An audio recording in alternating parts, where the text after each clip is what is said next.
Alright, so what's going on, everybody? This is Vince. Vince the producer. I'm over here with Dakota. Produced by Dakota. Catch me at prodbydakota.com, prodbydakota.com. And we're doing a podcast today. Go ahead, Vince. Tell them what we're doing. What we're doing is, I don't know what we're doing. I'm just kidding. We're doing a podcast about directing. Okay, so in this episode, you call it episode, whatever you want to call it. We'll be talking about, stuff that you guys could look into as far as like being a more competent storyteller. Because we all know for you to get more jobs and stuff like that, or better paying jobs, or as a director and stuff, or to actually get deals, one thing you might want to consider doing is, becoming a competent storyteller, just because it's what people look for in terms of distribution, which is how you guys make money, right? Oh, sorry, I said you guys. Which is how you make money.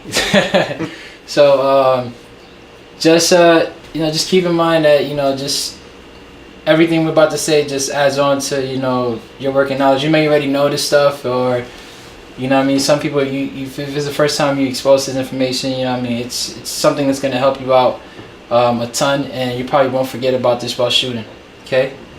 If you have any questions, just send an email to questions@videoschool.net. Once again, that's questions@videoschool.net if you have any questions about directing and stuff. All right, so what we're gonna talk about specifically in terms of storytelling is how do you analyze your script to make something meaningful out of it, to get a story out of it, you know what I mean? So we're also going to talk about how do you find out what are some different kinds of stories within the script, if any, God willing. Also, how do you build from one story to the other? How do you build your story from one scene to the other? Okay? So, pretty much, let's start off with, analyzing or dissecting your script. So, this is a few words you guys want to look out for, or a few concepts you guys want to look out for. Right. Yes. The first concept that we should probably point out is the most important and the most common concept is the actual phrase log line. A log line is essentially a one-word phrase or theme of your music video, your short story, your film, whatever you guys whatever you're working on. The first thing most actors will ask a director, the first thing most producers or potential investors will ask a director is for them to recite their log line and to go over their log line. So you're going to want to have this prepared, have it be concise, and accurately depict the theme of your project. Yeah, pretty much. I have someone who sent me a log line not too long ago, and it was pretty cool, and it was like, I'm not gonna tell you exactly what it was, but it was like, so and so, the so and so, and the so and so, the so and so, and that was like the story in a nutshell. So pretty much it was essentially a sentence, one full sentence of what the story was, and it's as being as concise as possible. Another concept that that you guys are that you may want to look over is the theme. Obviously with a story, you might want to include a theme to spice it up a little bit. And as a director, you want to be looking out for themes that's not mentioned in the script. It's just like pretty much like the hidden stuff that's not mentioned in the script that you want to make sure that you're bringing out of. And for you to get that, you're gonna have to read the script.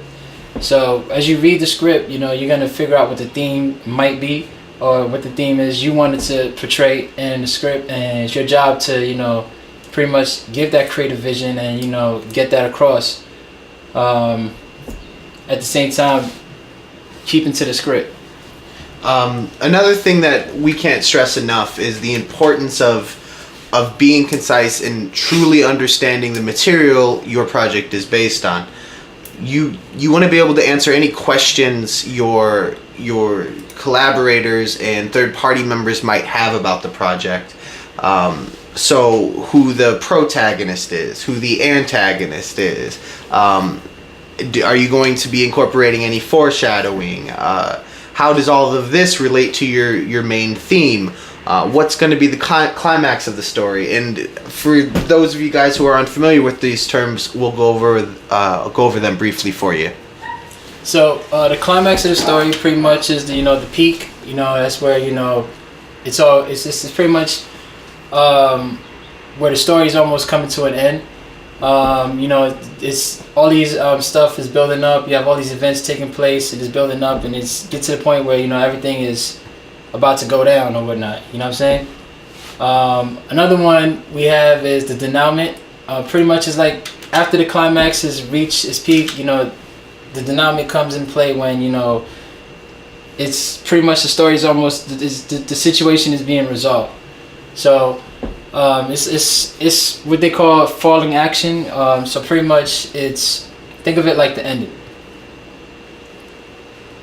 So we also have cliffhangers.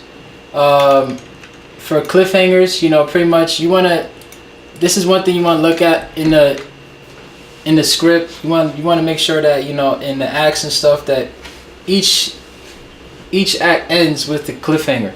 So pretty much, when it's time to take it to TV and the commercials start rolling in, you want to make sure that you have your script organized, or the script is organized in such a way that Act 1 ends with a point with the cliffhanger, that is a point where the audience is still going to be on their toes trying to figure out more of the story. You don't want to just close the Act 1 or the part where the commercial is going to kick in, where these guys already are, the sense of closure is already made. Like you just told the whole story and then show a commercial.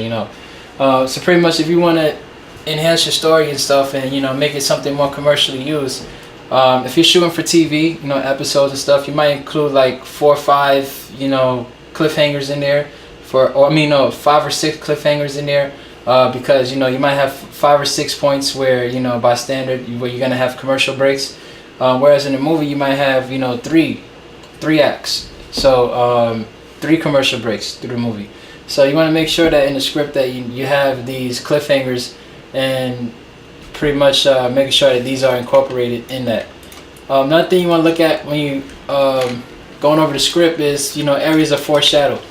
So pretty much for instance sometimes in the beginning of the movie you might start off with a point that you made, or maybe you start off with the end in mind, right? So you already know, because you read the script, you already know how the story ends.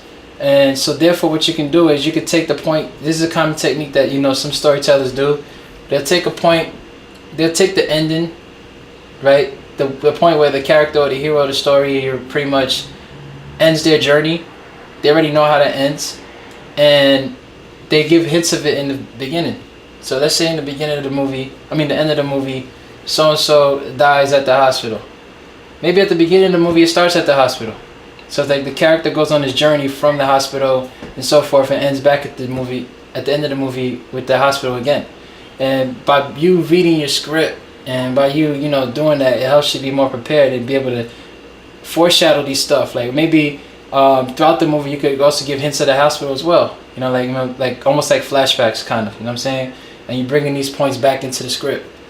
So another point, so obviously you want to have reading skills. You want to make sure you're reading well. You want to make sure that you like reading, because you're gonna be reading the script a few times maybe. Because pre-production is probably the longest part of the movie. No, not the longest, but it's probably takes more time than production itself.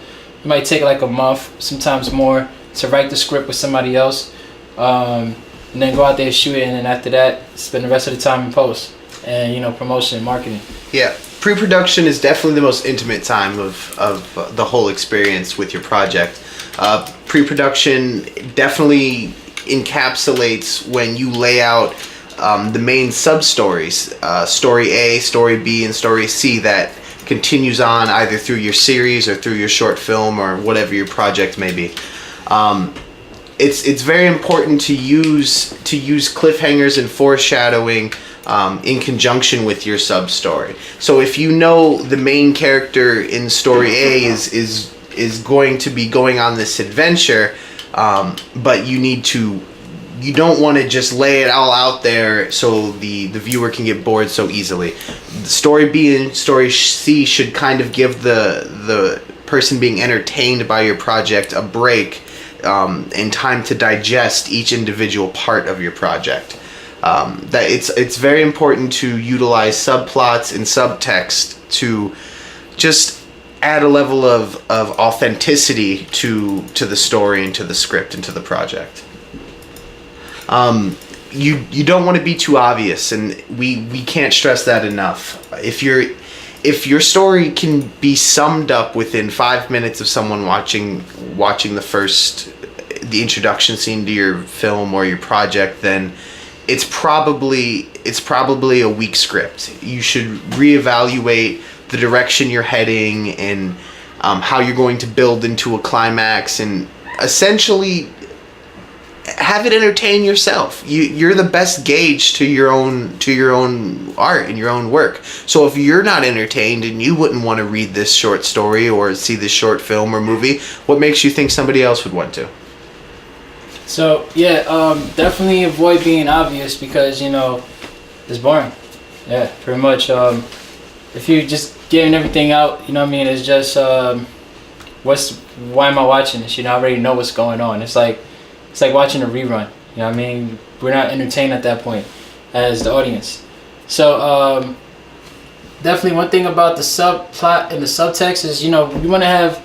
It's a good idea, to when you identifying these stories in your script, is to make sure that you have a subtext that kind of like deviates or is different from the plot itself, because it just adds contrast to it. The subtext, by the way, is how the characters feel inside. So it's hard to really put that into in the script, because the script is going to be a little different from what you see in a book, or it's going to be different from a book in a sense that it's not going to be telling you exactly so and so felt this way or so and so felt this way. It's just not as descriptive as that. It's more so dialogue and certain movements and stuff like that. But definitely when you're reading the script, you want to be looking out for this stuff. You want to make sure that you're bringing it out in the movie as well. So another thing you want to make sure, I keep saying you guys, you forgive me for that, but is scheduling meetings before you even get into production, because one of the last things you're gonna do before actually getting into production is casting, right? Before you do that, you want to make sure that you have several meetings with the script writer, and stuff, and making sure that you have what's called tone meetings, making sure that that you got the tone laid out, and make sure you're not giving away too much, or as well as looking out for continuity, in the sense of if someone dies in one part of the in Act 1, they remain dead in Act 2 and 3. It's unless you're doing like a zombie movie or whatnot, but sometimes some people might make that mistake, and it's like it doesn't make sense, and it's gonna mess you up as you shoot the movie. So get it right in pre-production, or get it right in writing the script, so you don't have to worry about all of that and making those mistakes as you go. Absolutely. A very common mistake that a lot of upcoming directors make is they try to encapsulate the entire movie and kind of dominate it.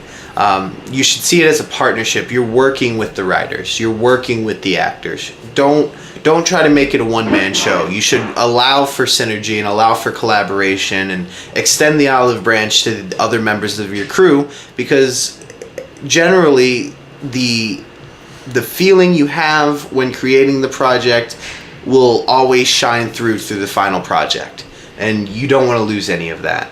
And I think that's a great spot to bring us to our next point, which would be breaking down the characters and understanding how the characters' archetypes and general personality relate to the story and relate through to the pre-production.